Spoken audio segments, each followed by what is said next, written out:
Let's talk about media bias. Almost 2 weeks ago, a Syrian refugee in Germany pledged allegiance to ISIS and blew himself up in a suicide attack outside a music festival. What was the headline at Reuters? Syrian man denied asylum, killed in German blast. Killed in German blast? If you were going by the headline, you'd think to yourself, that poor man. First he was denied asylum, and then he was killed by one of those nefarious German blasts. The BBC was no better. The headline read, Syrian migrant dies in German blast.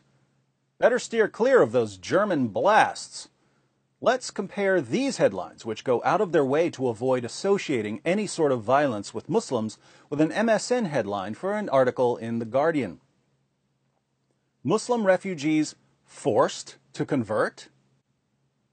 My goodness, Muslim refugees are being forced to convert? Probably Christians forcing these Muslim refugees to convert to Christianity. So we click on the article, and suddenly the headline changes. Aid workers accused of trying to convert Muslim refugees at Greek camp. That's odd. The other headline said that Muslims were being forced to convert, presumably at gunpoint. This headline says that aid workers are accused, like it's some sort of crime, of trying to convert Muslim refugees. We need to get to the bottom of this dastardly deed. Christians working in Greece's most notorious asylum detention center have tried to convert some of the Muslim detainees who have been held under the terms of the EU-Turkey migration deal.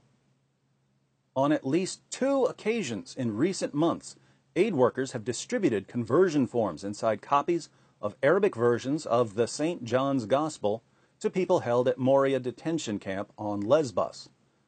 The forms, seen by The Guardian, invite asylum seekers to sign a statement declaring the following: I know I'm a sinner. I ask Jesus to forgive my sins and grant me eternal life.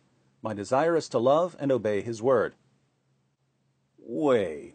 Some Christians handed out copies of the Gospel of John in Arabic, and if you read the Gospel and believed what you read, there was a form inside that you could sign saying, I know I'm a sinner, I ask Jesus to forgive me my sins and grant me eternal life?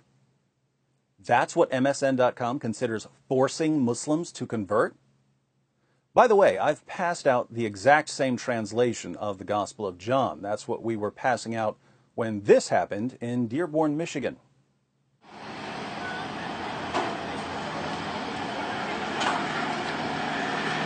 Look at this. They weren't here 3 minutes. Whoa. Whoa, whoa, whoa, whoa, whoa.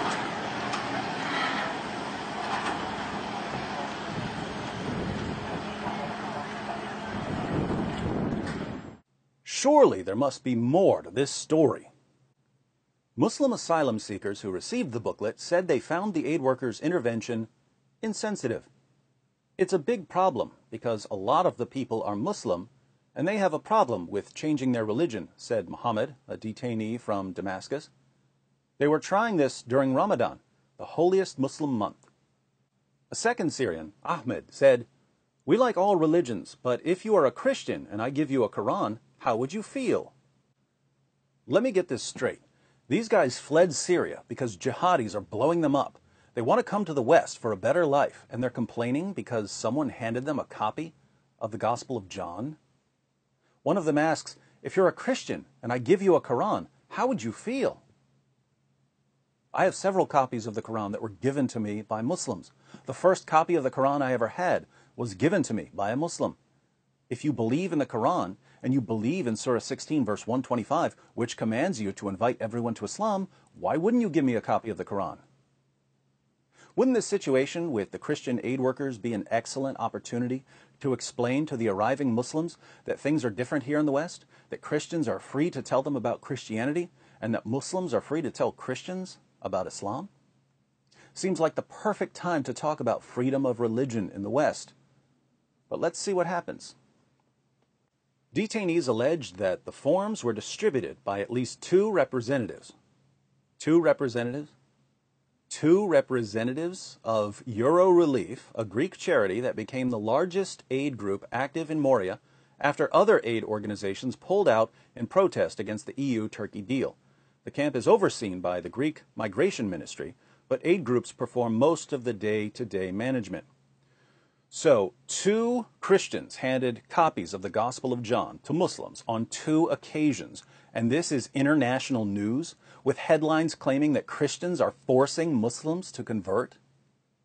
And how did officials react? By standing up for Western freedoms? No, by enforcing Sharia.